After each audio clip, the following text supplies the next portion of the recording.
Yes. All right, folks, always raise your hand and we'll get a mic to you. Start up there at front, Kyle. Cal, what did you like leading up to tonight? What did you like about the five you started with and the grouping? Just trying stuff, and I thought it was funny that the group I put in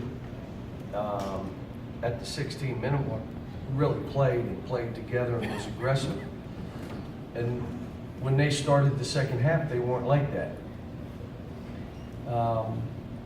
So we're still exploring. I mean, we had 7 guys in double figures. You know, you had a lot of people doing some things, and it just the straight line drives. It was kind of like the Bahamas. First game, we had 21 straight line drives. This team, and what Transy does and Brian does a good job of. They were going to use the clock, and they were going to make us play for 30 seconds. And we had some guys that were not able to play the full 30 seconds, either on a switch or how about it went inside with 2 seconds to go. They throw it out to 3-point shooters and guys that fallen asleep and they made it. It's a great lesson. This will be a great teaching tape. We rebounded the ball. PJ went in the second half and did what I wanted him to do, which is, go get 5-6 rebounds a half. Go get 2 or 3 offensive. We need those. We need those extra baskets.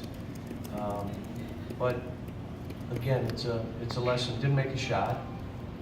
Missed every, great thing for Tyler. I told him, you have to get your shot before you catch the ball. This isn't high school. I catch it, do I have a shot? You know before you catch it to go get a shot. And I think it's good for him. You went 1 for 8. Now, understand, why did I go 1 for 8?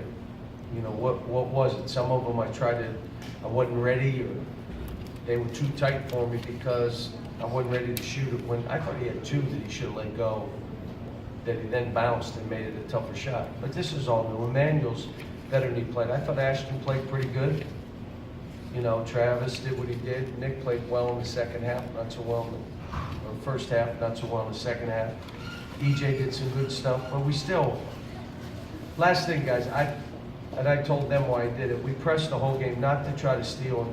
I wanted the condition. Let's see where we are conditionally. So you press, and you're all over the place, and then they hold the ball. 25. That's great conditioning. And we broke down a ton because of it.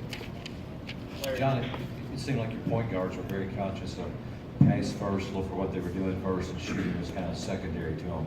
How did you feel about that? Is that what you wanted to see from them like that? Well, they had 7 assists together, 7 assists in 2 turns, so they did a pretty good job there. And they got to the rim for some layups, which is what I wanted. Emmanuel's a 3-point shooter that needed to get some threes off. Ashton is not that guy. He'll shoot a 3, but that's not his game. So I thought Ashton played pretty well. But the scoring, I want him to score. I liked what Quade did away from the ball, exactly what I want him to do. Gets baskets, get a couple assists, shoot a 3.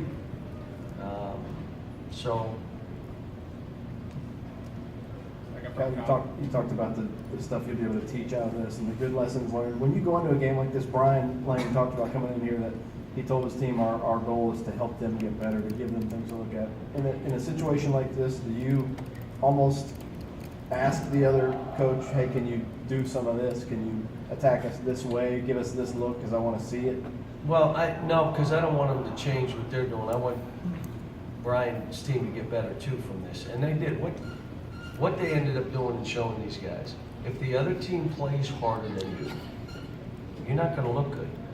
And it doesn't matter what level it is, you have to figure out how hard is this guy playing. I got to play harder than he plays.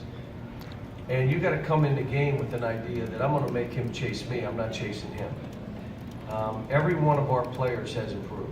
Every one of them. Now it becomes, does that mean you think you don't have to play harder than the other guy because you're way better as a player? It doesn't, that's the equalizer in all that we do. Okay, right, Daryl. John, are there 1 to 2 things that you'd like to see marked improvement in during the next exhibition? We gotta make some threes, and I gotta watch the tape to see did they take them away, or were we not prepared to shoot, or 1 for 13. And this might be my best shooting team in a while. And one of the things I've told them, though, the good news is we don't rely on three-point shooting. There's teams that do, we don't. So we could go 1 for 13 and still score a lot of points because of how we play. But that is the one thing that gives us a gap. You make 10 or 11 threes here, then we're winning pretty big.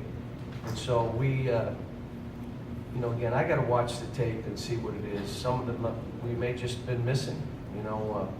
But the two guys, Tyler shot 4, Emmanuel only shot 1, Juade only shot 2. You know, I mean, those are 3 of the guys that should be shooting, and I have no problem with even Keldon. I thought Keldon did good stuff today. Again, the sustaining effort, being a little winded and still being able to think, fighting through. It looks as though these guys can play for 3-4 minutes at a stretch if we're playing the way we want to play. Doesn't seem like anybody can really play more than that. Hey John, is DJ building on what he did in the blue-white game? Can you see him developing? Yeah, he did good again today. Did some good stuff. From Perks. What about Reed? What did you like from him tonight? Reed Travis. Yeah, he did good stuff. I mean, he rebounded the ball. He had a double-double. You know, if we could have that out of him every game we play, it's a pretty good night. He's physical. He talks on defense. He played good. Sean, there was a nice ceremony for CM before the game. Can you just maybe share some of your experiences with him? Tell us some good stories. Well, let me just say that the first thing that CM was big for basketball, international basketball. I mean, he was involved in USA Basketball, all of FIBA. He was like the kingpin. He was also big, obviously, with Kentucky's athletic department and our basketball program. And so, as a player here, as the athletic director here, knowing that he coached at Transy, we just thought this would be a good thing.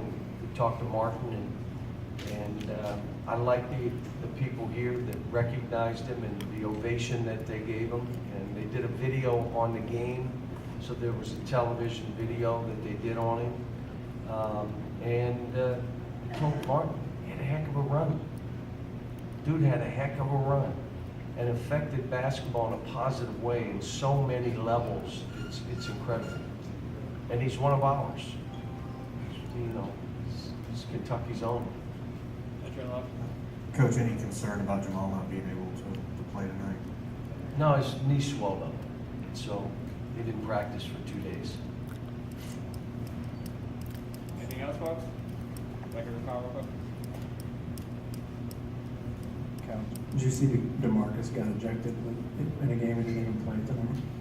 Who's that? DeMarcus Cousins got ejected in a game he didn't play from the bench. Surprised? I didn't see it. I don't know what it was about. But, you know, somebody must have said something to him. I mean, they shouldn't have said it. All right, folks, we'll end with that. Guys, what Reed, DJ, what I have to you.